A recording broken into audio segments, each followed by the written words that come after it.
உழுதுண்டு வாழ்வாரே வாழ்வர் மற்றெல்லாம் தொழுதுண்டு பின்செல் பவர். உழுதுண்டு வாழ்பவர்களே உயர்ந்த வாழ்வினர், ஏனென்றால் மற்றவர்கள் அவர்களை தொழுதுண்டு வாழ வேண்டியிருக்கிறது.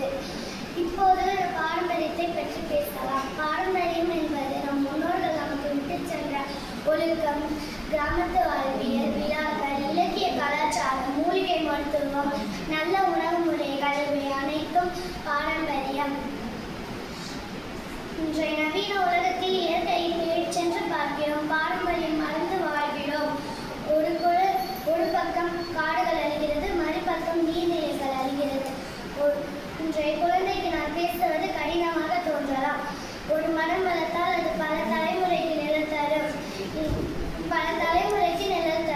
ஒரு குழந்தை பிறந்தால் ஒரு மரம் வளர்க்க வேண்டும் என்ற பழமொழியை நாம் கடைபிடிக்க வேண்டும். சுற்றுச்சூழலை பாதுகாத்தால் காலநிலை மாற்றம் ஏற்படாமல் தடுக்கலாம். முடிவில் நான் கூற விரும்புவது, பசுமை இயற்கை அழகு, பாரம்பரியம் வாழ்வியல் அழகு. பசுமை காப்போம், பாரம்பரியம் உயர்த்துவோம். நன்றி. வரல.